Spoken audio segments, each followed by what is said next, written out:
నమస్తే, నేను మీ journalist Siddhu. West బెంగాల్లో ఏదైతే అత్యాచారం జరిగిందో దాని గురించి మన అందరికి తెలిసిందే. అంతకుముందు నిర్భయ ఆ చెల్లికి జరిగింది. దాని తర్వాత అలాంటి దమనకాండ, అలాంటి రాక్షస క్రీడ వెస్ట్ బెంగాల్లో కొంతమంది ఆడటం జరిగింది. సో ఇలాంటివి రిపీట్ అవ్వద్దు అనేసి మనం ఎన్నిసార్లు గవర్నమెంట్కి మొరవించుకున్నా కూడా ఎలాంటి ఉపయోగం లేకుండా పోతుంది. కాకపోతే ఒకరు ఇద్దరు పైన ఇలాంటివి జరిగినవి మనల్ని ఇంతగా కలిచేస్తుంటే 1992లో అజ్మీర్కి సంబంధించిన ఇక్కడ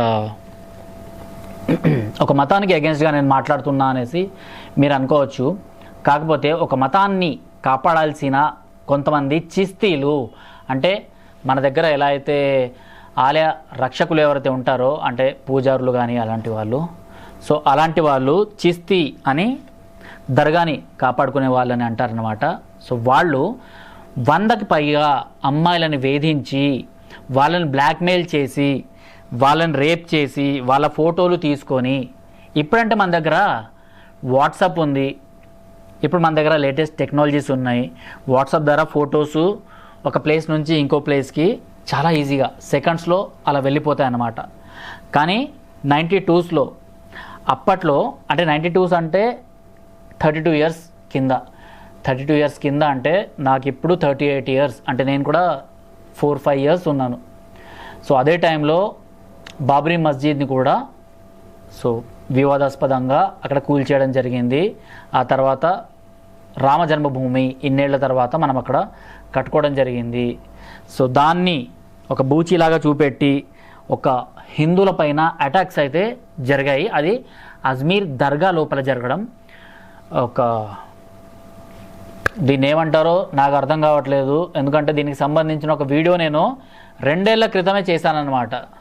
2 ఏళ్ల క్రితం ఛానల్ 369 అనేసి నేనైతే ఛానల్ అప్పుడు రన్ చేస్తున్నానో, పెద్దగా సబ్స్క్రైబర్స్ లేక రైట్ వింగ్ వాయిస్ రేస్ చేస్తే పెద్దగా చూడరు కదా, సో వీడియో చేయడం జరిగిందన్నమాట. సో దాని తాలూకు సెకండ్ వీడియో ఈ అజ్మీర్ దర్గా ఫైల్స్ అన్నది ఇప్పుడు చేస్తున్నాను, ఎందుకంటే వాళ్ళకి శిక్ష పడింది.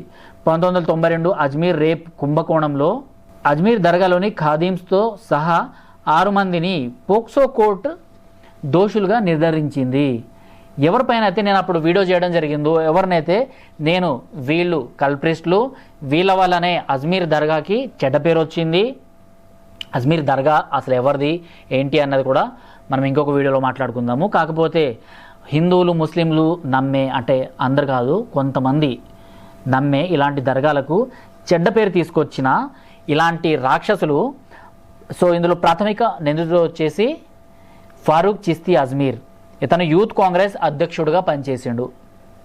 నఫీస్ చిస్తీ అజ్మీర్ ఇండియన్ నేషనల్ కాంగ్రెస్కి వైస్ ప్రెసిడెంట్గా, Anwar Chishti Ajmer Indian national Congress joint సెక్రటరీగా అప్పట్లో ఉన్నారనమాట. సో వీళ్ళు అక్కడ దర్గాని కాపాడుకునే వాళ్ళు అనమాట. చిస్తీలు అంటారు వీళ్ళు అమ్మాయిల్ని తీసుకొని వచ్చి వాళ్ళని ప్రేమలో దించి, లవ్ జిహాద్ అనేసి మనం ఇప్పుడు ఏదైతే వింటున్నాం కదా, 92స్లో కూడా ఇలాంటిదే జరిగింది. సో అమ్మాయిల్ని తీసుకొచ్చి వాళ్ళపైన శారీరకంగా వాళ్ళని హింసించి కొన్ని ఫొటోస్ వాళ్ళు విడుదల చేసిండ్రు అనమాట. ఇందాక నేను వాట్సాప్ గురించి మాట్లాడాను కదా, అది ఇక్కడ సింక్ చేస్తున్నాను నేను. ఫొటోస్ సెకండ్స్లో మనం షేర్ చేసేయచ్చు, కానీ 92స్లో అలా కాదు. ఫిల్మ్స్ ఉండేవి, కోడాక్ ఫిల్మ్స్ లేకపోతే ఇంకేవో. సో ఆ ఫిల్మ్స్ని కడగటము, దాని తర్వాత ఆ ఫొటోస్ని ఎన్వలప్లో పెట్టేసి ఎవరికైనా ఇవ్వడము, లేకపోతే పేపర్ వాళ్ళకి ఇవ్వడము, ఇదంతా జరిగేదన్నమాట. సో అలా ఆ ఫొటోస్ని చూపెట్టి, అంటే ఒక అమ్మాయితో పాటు ఏవైతే రాక్షస క్రీడ, వీళ్ళు ఏదైతే ఈ అమ్మాయి పైన అత్యాచారం చేసిన ఫొటోస్ ఉంటాయో ఆ ఫొటోస్ వాళ్ళు అక్కడ తీసి కొడాక్ కెమెరాస్తోని, ఇలాంటి కెమెరాస్తోని, అప్పటి కెమెరాస్తోని, రోల్స్ ఉన్న కెమెరాస్తో తీసి వాటిని కడిగించి ఆ అమ్మాయికి చూపెట్టేవాళ్ళు అనమాట. సో నువ్వు కనుక నీ ఫ్రెండ్ని, నీ తల్లిని, నీ చెల్లిని, ఎవరో ఒకరిని తీసుకురాకపోతే, అంటే ఎవరో ఒక ఆడపిల్ల అక్కడికి రావాలన్నమాట. సో వాళ్ళని తీసుకురాకపోతే ఈ ఫోటోల్ని మేము వైరల్ చేస్తాం. వైరల్ అంటే ఇప్పట్లో ఉన్నట్టు సెకండ్స్లో కాదు, పేపర్లో ఇస్తాము. అండ్ ఈ ప్రతి ఫోటోని ఒక్కొక్క ఫోటో స్టూడియో ఏదైతే ఉంటుందో ఫోటో స్టూడియోస్కి ఇచ్చి వాటిని కడిగించి మీ ఇంటి ముందర అండ్ గోడలకి వీటిని మేము అతకబెడతాము అనేసి వాళ్ళని భయపెట్టేవాళ్ళన్నమాట. భయపెట్టిన తర్వాత ఆ అమ్మాయిలు పాపం భయపడి వాళ్ళ చెల్లినో వాళ్ళ తల్లినో ఇలా అందరిని తీసుకొచ్చి ఒక్కొక్కరిని తీసుకొచ్చి వాళ్ళ చేతిలో పెట్టేవాళ్ళు. అలా 100 మందికి పైగా అమ్మాయిలని, అందులో తల్లులు కూడా ఉన్నారన్నమాట. సో 32 సంవత్సరాలు అనేసి అన్నాను కదా నేను. 32 సంవత్సరాలు అంటే ఇప్పుడు ఒక సీనియర్ జడ్జ్ వాయిస్ తీసుకోవడానికి మీరు కోర్టుకు రండి అనేసి అంటే ఆ అమ్మాయి ఏం చెప్పింది తెలుసా? నాకు ఇప్పుడు 60-70 సంవత్సరాలు, సో నేను అప్పుడెప్పుడో కంప్లైంట్ చేశాను, ఇప్పటి వరకు నాకు ఎలాంటి న్యాయం జరగలేదు. సో నేను ఇప్పుడు నాకు మనవళ్ళు మనవరాళ్ళు ఉన్నారు, సో వాళ్ళతో నేను హ్యాపీగా బతుకుతున్నాను. అండ్ నా గురించి బయట ప్రపంచానికి ఎవరికి తెలియదు. ఇప్పుడున్న జనరేషన్లో నేను బయటకు వచ్చి ఫలానా టైంలో మా పైన ఇలా జరిగింది అంటే న్యాయం అసలు మాకు కనిపించట్లేదు. వాళ్ళెవరో ఇప్పటికీ వాళ్ళు బయట తిరుగుతూనే ఉన్నారు, వాళ్ళు చిస్తీలుగా పెద్ద పెద్ద పొజిషన్స్లో ఉన్నారు, అలాంటి వాళ్ళకి మీరు కొమ్ము కాస్తున్నారు. సో నాకు మీ కోర్టు పైన ఎలాంటి నమ్మకం లేదు అనేసి ఆమె రావడం ఆపేసిందన్నమాట.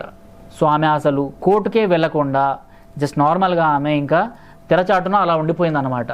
సో అంటే ఆమెకు 60 సంవత్సరాలు.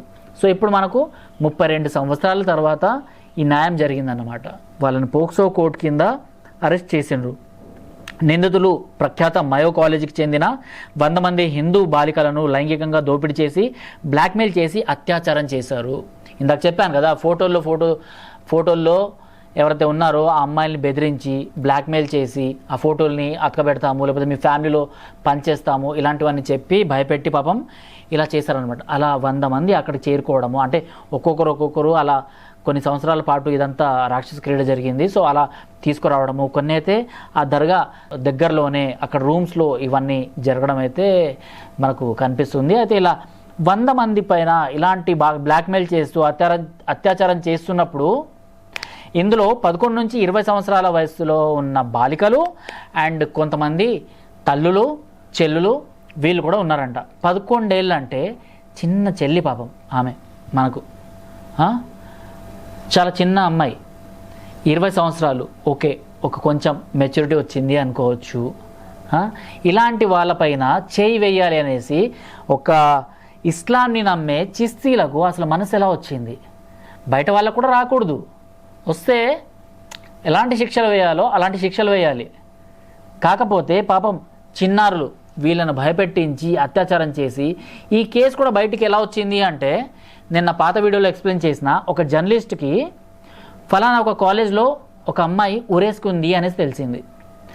ఆ ఉరేసుకున్న అమ్మాయి చనిపోయిన తర్వాత ఇంకొక అమ్మాయి అదే కాలేజ్లో మళ్ళీ ఉరేసుకోవడం జరిగింది. అలా 2-3 అలా ఉరేసుకోవడము, వాళ్ళకి సంబంధించిన వాళ్ళ ఫ్రెండ్ సర్కిల్లోనే ఇంకొక అమ్మాయి ఇంట్లో ఉరేసుకోవడము, లేకపోతే సూసైడ్ చేసుకోవడము, ఏదో ఒకటి తాగి ఇలాంటి పాయిజన్ తాగి సూసైడ్ చేసుకోవడం, ఇవన్నీ జరుగుతూనే ఉన్నాయి. ఒక 6 అమ్మాయిలు అలా ఎవరికి తెలియకుండా ఇలా చనిపోతున్నప్పుడు ఒక జర్నలిస్టు అక్కడికి వెళ్ళి ఆరా తీయడం మొదలుపెట్టిండు అన్నమాట. ఆరా తీస్తే వీళ్ళందరూ అమ్మాయిలకి ఈ చీస్తీలతో సంబంధం ఉంది, ఈ చీస్తీలు వాళ్ళ మానంతో ఆడుకున్నారు అనేసి ఇదంతా బయటకు వచ్చింది. దాని తర్వాత ఈయన ఇదంతా బయట పెట్టడము, ఇలా ఫలానా కాలేజీలో చనిపోతున్న అమ్మాయిలందరూ ఈ కేటగిరీకి సంబంధించిన వాళ్ళు, పాపం వీళ్ళపైన అత్యాచారం జరిగింది అనేసి ఆయన దాన్ని గ్రౌండ్ రిపోర్ట్ చేసి బయటికి తీసుకురావడం జరిగింది. బయటికి తీసుకొచ్చిన తర్వాత కేస్ అన్నది నమోదైంది. దాని తర్వాత ఇతని ఇంటిపైన కూడా అటాక్స్ అన్నవి జరిగాయి. ఆ జర్నలిస్టే స్వయంగా చెప్పుకున్నాడు. సో ఇంటిపైన కూడా అటాక్స్ జరగడము, ఇతన్ని కూడా కొట్టడము, ఈ జర్నలిస్ట్ని, ఇవన్నీ జరిగాయన్నమాట. సో అప్పుడు అలా బయటకు వచ్చిన ఈ కేసు, దాని తర్వాత మొన్న అజ్మీర్కి సంబంధించిన ఈ దర్గా ఫైల్స్ అనేసి ఒక సినిమా కూడా వచ్చింది. కాకపోతే పెద్దగా ఆడలేదు, ఎందుకంటే అజ్మీర్ అనేసరికి మనందరికీ ఒక పవిత్ర భావం వచ్చేస్తుంది. ఆ భావం మడత పెట్టుకోండి మీరు, ఎందుకంటే అక్కడ జరుగుతున్నది రాక్షస క్రీడలు. దర్గాకు వెళ్ళే అమ్మాయిల పైన స్పెషల్గా టార్గెట్ చేస్తున్నారు అనేసి 92లో 100 మంది పైన అటాక్స్ జరిగినాయి, 100 మంది పైన ఇలాంటివన్నీ జరిగినాయి, ఇప్పటికీ జరుగుతూనే ఉన్నాయి. లవ్ జిహాద్ అనేసి ఒక నెపంతో వీళ్ళు మన హిందూ అమ్మాయిల్ని, మన క్రిస్టియన్ అమ్మాయిల్ని, మన చెల్లెళ్ళని, అక్కల్ని, తల్లుల్ని కూడా టార్గెట్ చేస్తున్నప్పుడు వీళ్ళకి అగెన్స్ట్గా మాట్లాడడానికి ఏ ఒక్క పొలిటీషియన్ రాడు, ఏ ఒక్క యువ సంఘాలు అనేసి లేకపోతే మహిళా సంఘాలు అనేసి ఉంటాయి కదా, వాళ్ళు ఎవరు రారు. కేవలం వచ్చేది హిందూ ఆర్గనైజేషన్స్ మాత్రమే. అక్కడ కూడా నిలబడి ఫైట్ చేసింది హిందూ ఆర్గనైజేషన్స్ కాబట్టి కనీసం ఈ 30 సంవత్సరాల తర్వాత అయినా ఒక న్యాయం అన్నది ఒక కొలిక్కి వచ్చింది. సో ఇది అజ్మీర్ రేప్ల గురించి ఈ అజ్మీర్ దర్గా ఫైల్స్ 2 అన్నమాట. ఆల్రెడీ అజ్మీర్ దర్గా ఫైల్స్ అనేసి ఛానల్ 369 అనేసి ఒక ఛానల్లో, నా ఛానల్లో ఒక వీడియో చేయడం జరిగింది. మీకు ఆ లింక్ని కూడా ఇక్కడ నేను పోస్ట్ చేస్తాను, అది కూడా చూడండి మీరు.